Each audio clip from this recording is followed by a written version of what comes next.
오늘은 성령 강림의 7째 주일입니다. 죽은 청년 옆에 계신 예수라는 제목으로 말씀 함께 나누겠습니다.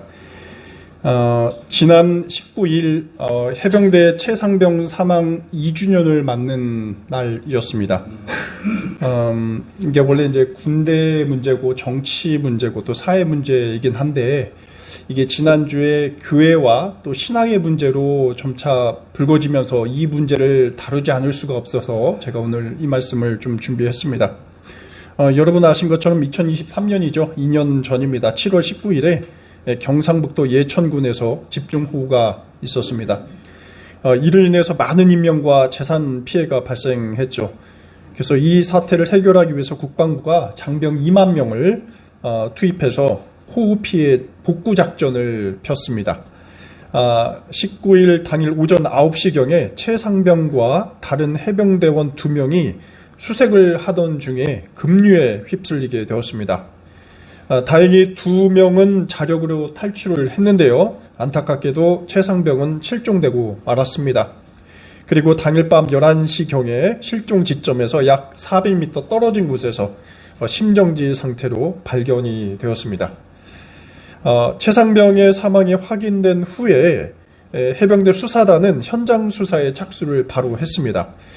조사를 하다 보니까 수사단은 사단장 비롯해서 지휘관들이 안전대책도 전혀 세우지 않고 무리하게 병력을 수색에 투입했다는 점에서 과실치사 혐의가 있다, 이렇게 일단 판단을 했습니다. 그래서 사단장을 비롯해 일부 지휘관을 경찰에 이첩하도록 이렇게 결정을 했죠. 하지만 여기서 문제가 터지게 됩니다. 국방부는 수사 결과를 보류하게 되고 경찰 이첩을 하지 않게 됩니다. 특히 대통령실이 이 사건에 대해서 외압을 행사했다는 의혹이 터지게 되는데요. 그러니까 관련자들을 처벌하지 않고 이 진실을 묻어두려는 권력자들의 암투가 개입이 된 것입니다. 근데 이 문제가 최근에 최상병 특검과 관련해서 교회로 불똥이 튀게 되었습니다. 특검팀에서 사건의 핵심 인물인 사단장을 두고 일부 유력한 아주 영향력 있는 목회자가 이 구명 로비를 했다는 의혹이 제기된 것입니다. 여기에는 이제 일반 목회자뿐만 아니라 군종 장교도 개입이 되어 있는 것 같습니다. 이 목회자들은 이름만 대면 다 알만한 대형교회 지도자였습니다. 특검에서 지난주에 이 두 대형교회 목회자를 압수수색을 했죠. 교회 시설은 물론이거니와 개인 사택과 소유물도 다 포함해서 이 압수수색을 하게 되었습니다.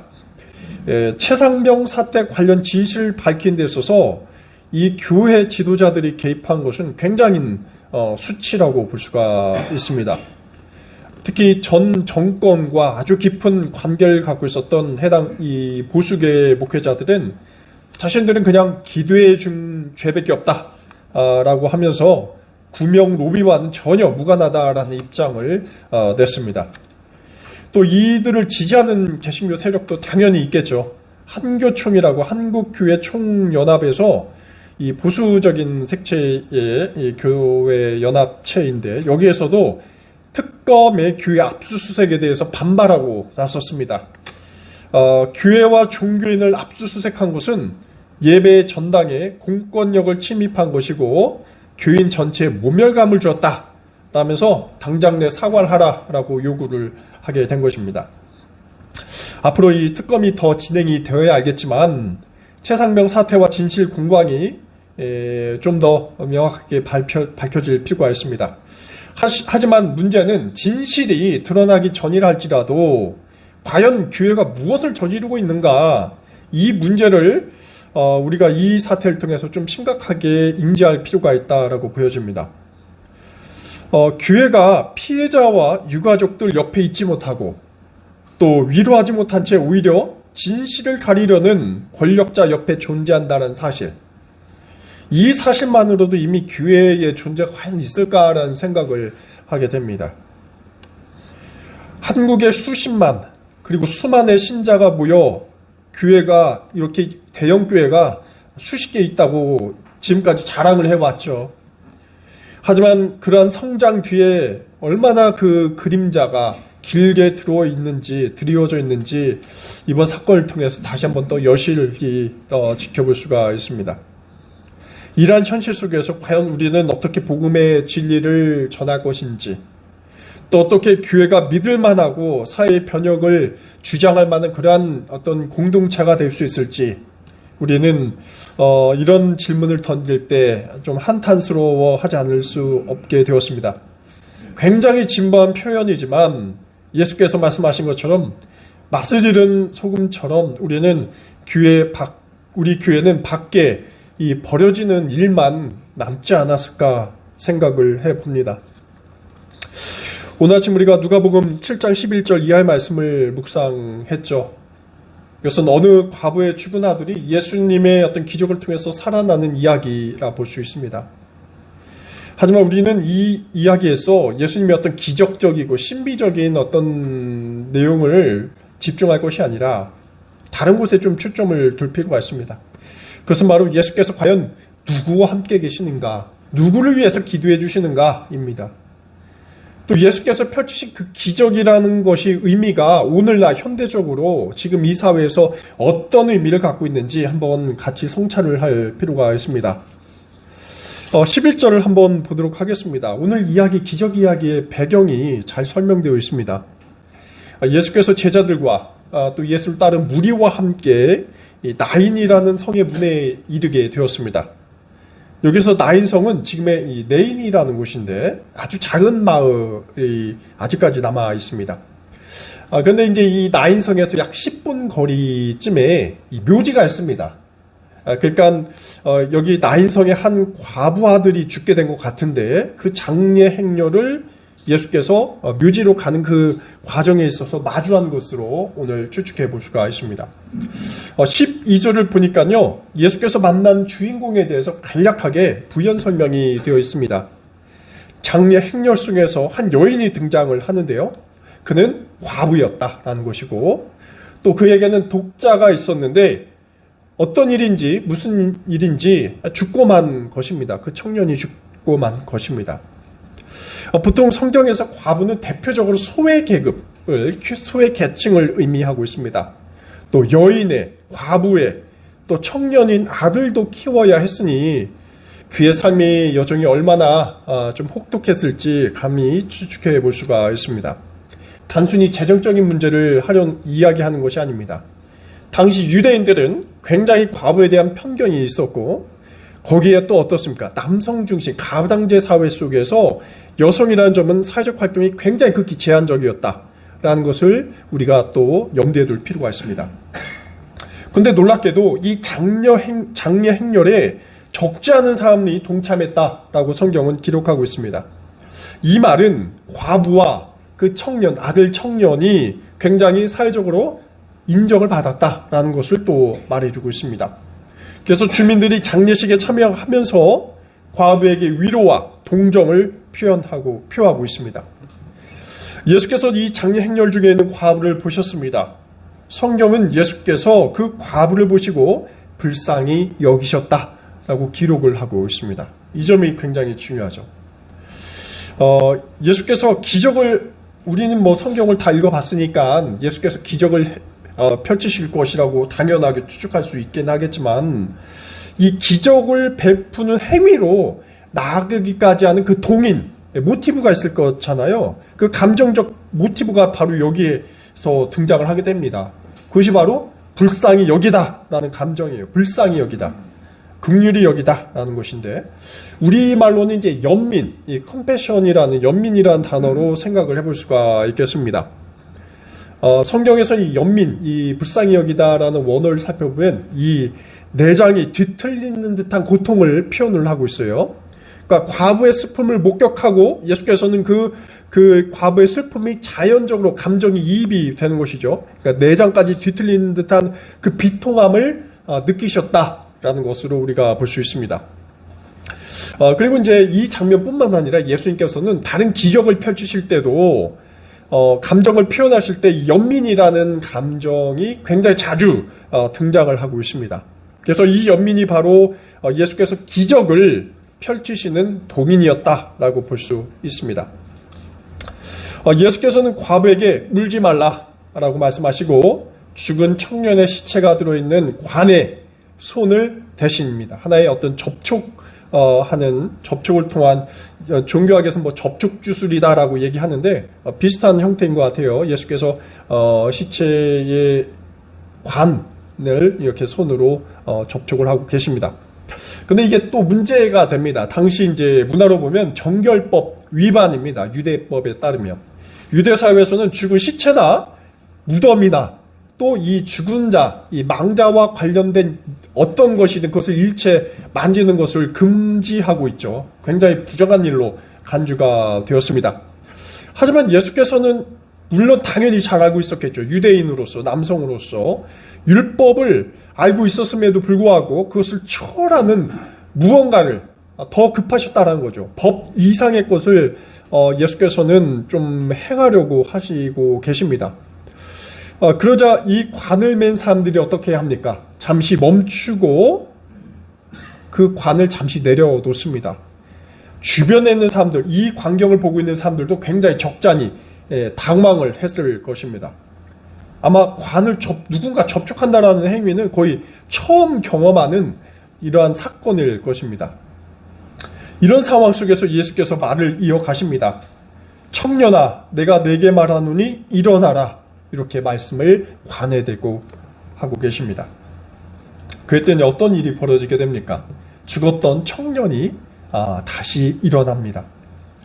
여기 일어나다라는 표현이 굉장히 흥미롭습니다. 헬라어 원문을 찾아보니까 아네카디센이라는 단어가 사용이 되고 있습니다. 아네카디센. 뭐 약국에서 파는 약 이름 같아요. 그죠? 파스 이름 같기도 하고 아네카디센. 이 단어 원래 의학 용어입니다. 의학 용어. 허리에 문제가 있던 사람이 일어나서 똑바로 앉아서 선 상태를 바로 이 아네카디센이라고 합니다. 여러분, 이 누가복음의 저자가 누굽니까? 의사였죠. 누가는 의사였습니다. 직업이. 그렇기 때문에 이러한 표현이 굉장히 잘 사용되었으리라 생각이 들어요. 이 장면을 오늘 주보 앞면에 제가 좀 찾아서 넣어봤습니다. 한번 보시면 이 장면 아네카디센이죠. 청년아, 내게 말하노니 일어나라 라는 장면이 바로 오늘 그림 속에 담겨져 있습니다. 19세기 후반에 활동하던 독일의 화가 안톤 라인베버라는 화가의 작품입니다.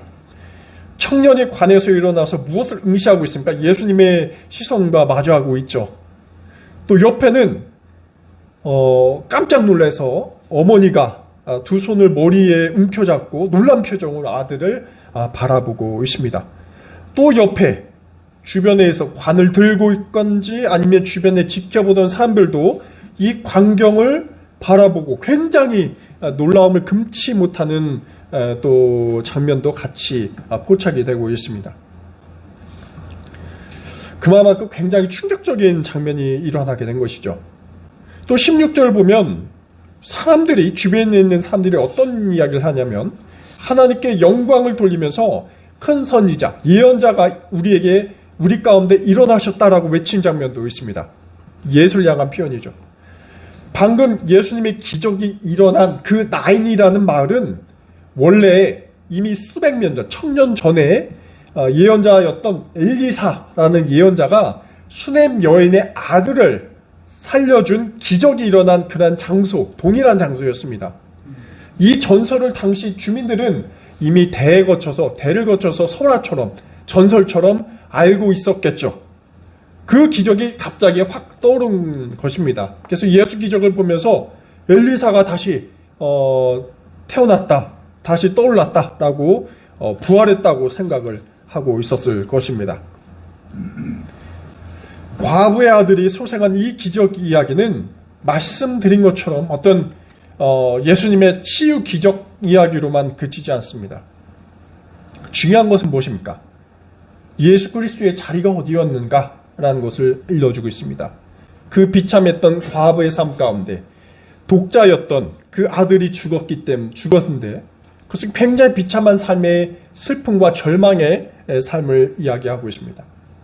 예수께서는 그 비탄과 슬픔 가운데 있는 자들에게 어떤 마음을 지니셨느냐, 이것이 굉장히 중요하죠. 예수께서는 과부라는 사회적으로 수혜된 자들에게 가셨고 그들의 마음을 긍휼히 여기셨습니다. 불쌍히 여기셨습니다. 또 그들에게 연민의 감정을 느끼셨습니다. 심지어 그렇게 중요하게 여겼던 유대법까지 어기면서까지 관에 자신의 손을 접촉을 하고 계셨습니다. 예수께서의 삶의 반경은 철저하게 사회적 약자들 반경 안에 머무르셨음을 우리는 이 기적 이야기를 통해서 기억할 필요가 있습니다. 이 사건은 어떤 의학적인 치료나 기적 이전에 한 과부가 겪게 된 사회적, 종교적 편견 가운데 어떻게 함께 살아가야 하는가 이에 대해서 문제를 우리 신앙인들에게 또 교회에 제시하고 있습니다. 예수께서는 이미 혼자 계신 것은 아니었죠. 그와 함께 다닌 12제자들이 있었고 또 군중들 가운데 있었습니다. 그 가운데 오늘 메시지를 던지고 계신 것이죠.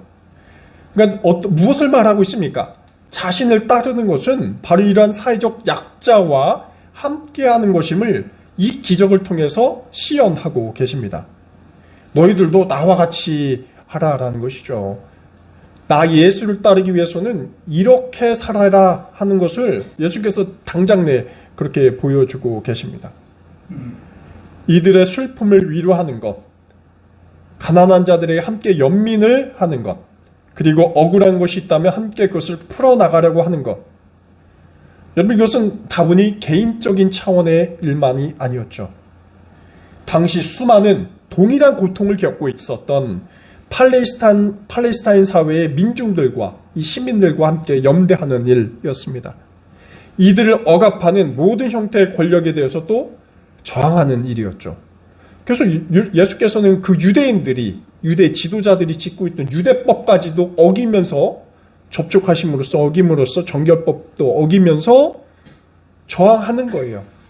유대 지도자들도 하지 못한 일들을 이 예수께서 직접 보여주시면서 야, 너희들도 성직자들도 고위직에 있는 그 유대 지도자들도 가난한 사람들, 약자들, 고통 가운데 있는 사람들과 함께 울어줘야지 그렇게 고귀한 척 하지 말라라는 것이죠.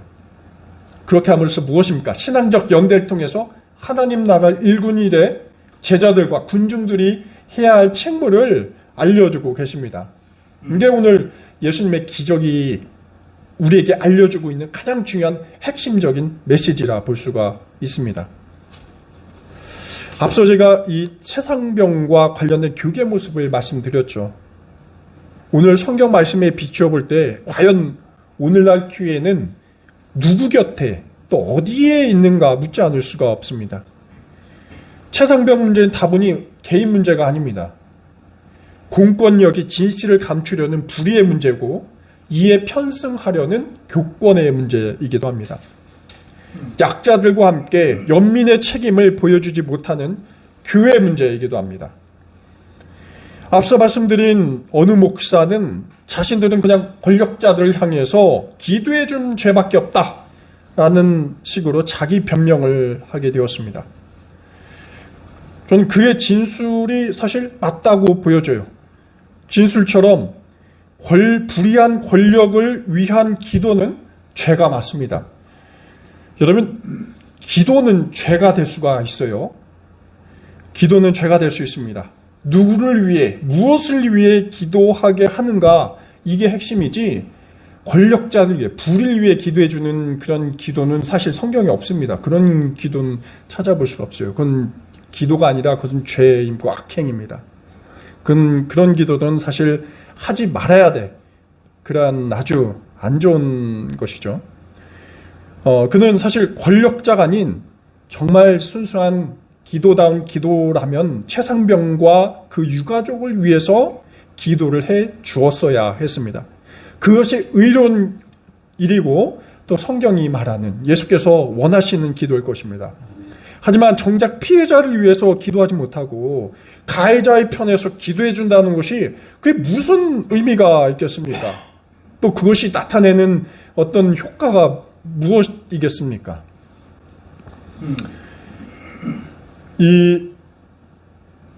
과부 속 성경의 과부처럼 최상병의 어머니 어떻겠습니까? 유가족의 심정, 애통함, 비참함 속에 있었을 것입니다. 진상 규명이 되지 못하는 그 현실은 굉장히 큰 장벽처럼 느껴질 것이죠. 어느 누구도 해결해 주지 않고 권력은 급급히 가리기에 급급하니까요. 이러한 상황 속에서 교회라면 이 사태를 양상한 관계자들에게 엄중한 책임을 묻고 또 드러내고 그것을 희생자에 대한 위로를 건넸어야 했습니다. 하지만 교계 지도자들은 희생자와 유가족에 대한 한 줌의 연민도 보여주지 못하고 말았습니다. 이 교회라는 것은 이 불에 맞서서 하나님의 정의를 구현하는 연대체예요. 하나님의 말씀으로. 하지만 권력자들의 편에 서서 진실을 은폐하는 데 교회가 관여했다. 앞으로 수사가 나타나든 말든 상관없습니다. 그 의구심 자체만으로도 이미 교회의 자리는 위태위태하다라고 볼 수가 있습니다. 그것도 영향력이 있다고 하는 큰 교회 지도자들이 이러한 모습을 보인다는 것은 신앙의 수준이 얼마나 저급한 수준인지 유아기적인 수준에 머무르고 있는지를 우리는 자각할 필요가 있습니다. 우리 신앙인들, 목회자들 좀 각성할 필요가 있습니다. 감정을 자아내는 설교나 좀 우리 듣기 좋아하죠. 귀가 굉장히 좀 듣기 좋아하죠. 그런 거 은혜로운 설교, 감정을 자아내고 멋진 건물에 화려한 찬양 시스템에 현혹되고 그것이 마치 예배인만 하나님의 은혜를 막 자기에게 부어주는 것 마냥 생각을 하지만 다 사실 그런 것은 사탄도 하는 것이거든요. 교회 예전, 중요한 것은 이거예요. 교회 예전과 메시지가, 목사들의 설교의 메시지가, 그리고 우리가 드리는 찬양의 그 내용이 과연 누구를 위하고 누구를 향해, 어디를 향해 있느냐, 이것입니다. 이거 끊임없이 물어야 합니다. 이러한 성찰과 인고의 절차가 없으니까 매일같이 종교인들이나 신앙인들이 너무 많은 그 위선을 저지르고 있고 또 이러한 사태들에 눈감아 왔습니다. 저도 사실 굉장히 은혜로운 설교 좋아하고 하길 좋아하고 여러분께서 삶 속에서 힘을 얻고 또 행복하고 기왕에 예수 믿는 거 행복하길 원하지 누가 이런 설교 듣고 싶어 하겠습니까? 근데 제가 하지 않으면 못 참을 것 같아서 제가 이 자리를 빌어서라도 하는데 사실 여러분이 이미 그런 어떤 깊은 수준의 단계에 이르기 때문에 여러분에게 할 메시지는 아니에요. 하지만 제가 이 온라인을 통해서 적어도 제 조회수 보니까 많이 하면 한 30명 카운트가 되는데 10명이라도 좀 들어서 우리 한국교회가 한 명이라도 바뀌면 좋겠다라는 생각으로 이 메시지를 던지고 있습니다. 이 최상병의 죽음을 밝혀내고 또 유가족에게 연민을 주지 못한 교회가 과연 우리에게 무슨 의미가 있고 무슨 필요가 있을까? 많은 교인들이 이제 권력자들의 편에 서서 진술을 감추려는 이 교회의 비루한 모습을 우리가 어느 때까지 사실 이어가야 될 것인가? 저는 이 교회의 어떤 지속 가능성이라든지 생명력에 있어서 굉장히 회의적이지 않을 수가 없습니다. 그래서 예수께서는 오늘 우리 신앙인들의 선자리가 어디 있는지를 묻고 있습니다. 복음은 권력자들의 편이 아닙니다. 복음은 늘 그래 왔어요. 가장 작은 이들과 함께 존재하고 그 자리에서 복음이 갖고 있는 위력이 여기에 터져 나오게 되는 것이죠. 다이나마이트처럼 터져 나오게 됩니다. 예수께서 과부의 아들을 소생시키는 일은 우리에게 여러분 무엇을 말하는 것일까요? 그러니까 예수께서는 그래 적어도 그 과부의 아들 청년을 관해서 살리시지는 않았습니까? 기적을 베푸시지 않았습니까? 그럼 우리도 이제 기적을 좀 보여줄 필요가 있잖아요. 우리가 근데 육체적으로 살리지는 못한다 할지라도 최상병, 죽은 최상병, 그 무덤 속에 있는 최상병을 살리지 못했더라도 그것 이상의 기적은 무엇입니까? 그것은 우리가 좀 할 수 있지 않을까요? 그것은 바로 진실을 드러내는 것입니다. 진실을 살려내는 거예요. 자꾸 권력자들은 그 진실을 가리려고 하지만 우리는 그 진실을 살릴 필요가 있게 되었습니다. 그가 죽게 된 경위, 진실을 밝히도록 하는 사회적 공감대를 형성하는 것, 이런 목소리를 우리가 내는 것, 이것이 예수께서 오늘날, 예수께서 지금 우리가 이 자리에 계시다면 우리에게 요청하는 그러한 책임이 아닐까요? 여전히 우리 사회는 악의 힘이 지배하고 있습니다. 권력자든 그렇지 않든 우리는 수많은 상황 속에서 이 무책임적으로 상황을 모면하려 하고 양심을 땅에 묻으려고 하고 있습니다. 교회는 우리의 무책임을 책임으로, 불의를 의로움으로 전환시키는 그러한 존재가 바로 교회입니다. 복음은 수많은 죄와 어울려 사는 우리를 선한 곳으로 등불처럼 안내하고 있습니다. 바로 이러한 곳에 우리 낙산교회 여러분도 계시리라 믿습니다.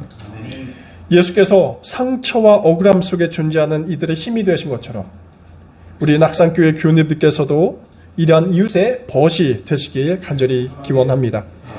기도하겠습니다. 자비로우신 주님, 나인성 여인의 눈물을 보시고 발걸음을 멈추신 주님, 오늘도 억울한 죽음 앞에 울부짖는 이들의 소리를 외면하지 않으신 줄 믿습니다.